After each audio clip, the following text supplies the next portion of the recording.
Welcome to our 10th personal ponderings in the Psalms, and we've reached Psalm 6 for this particular study. It's a very intense psalm. It's the first of what the commentators like to group together as a penitential psalm. There are just a few of them in the book of Psalms, other well-known ones being, for example, 32 and 51.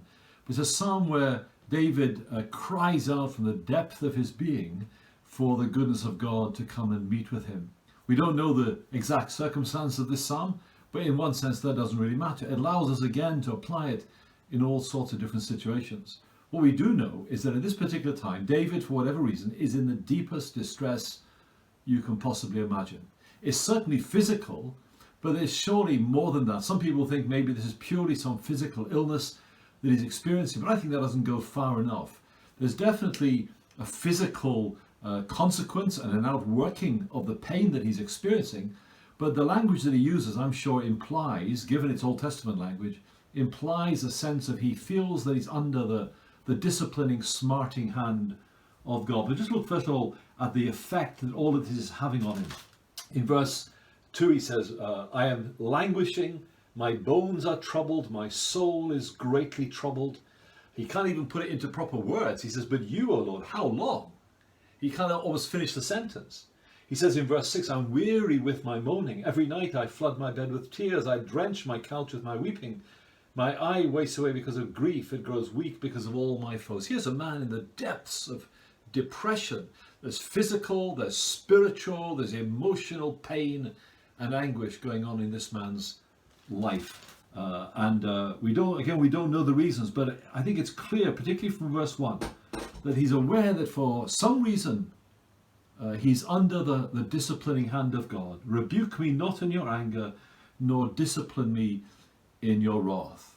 And all of us know times in our lives when the circumstances and the trials and the opposition of others, as well as our own sinfulness, leave us in one degree of anguish or another. For David at this particular point, it really is quite intense. He can't sleep at night, he says here.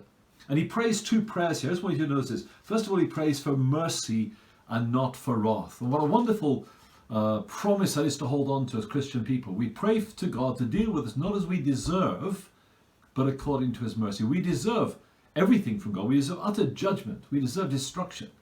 But we can pray on the basis of our covenant relationship with God. Oh God, deal with me in mercy, not in wrath. Discipline me by all means, but oh, please do not discipline me as I really deserve. Express your kindness and your love and your mercy to me as you are disciplining me. And then the second prayer he prays is, the first is mercy, not wrath. The second is life, not death. He says, return, O Lord. That's a better translation in verse 4 rather than just turn. It's return. He feels in his anguish, part of his anguish is that God has abandoned him. God, come back to me. We can bear most things in life as long as we know that God is with us. But he said, oh, return, O Lord, and deliver my life. Save me for the sake of your steadfast love. There again is the basis of his appeal to God. Your chesed love to me, your covenant relationship with me is the basis on which I'm appealing to you to deliver me and restore me physically, emotionally, and spiritually. And I want you to notice in these first 4 verses or so, I think 5 times, I've circled them here, 5 times he cries out, O Lord, O Lord. It's the Yahweh, it's the covenant name of God, it's that intimate relationship. He cries out to God. That's the secret of our hope, even the darkest of times, when we feel the whole world is against us. Oh Lord, you're my God, and we hold on to that in our faith and in our praying. But I also want you to notice one more thing at the end. It's a wonderful deliverance. 8 to 10, the last 3 verses, there's a sudden turn around here. Depart from me, all you workers of evil, for the Lord has heard the sound of my weeping. There's the boldness of faith, and God has answered his prayer. And again, as we've seen in previous Psalms, he's conscious of his enemies around, a bit, I think, like vultures gathering here for the kill. David's finished. God's not going to restore him.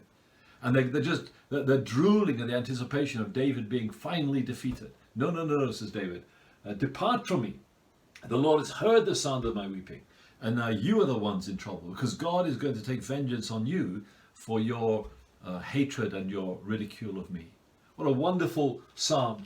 And we all know times of the depths of despair and anguish.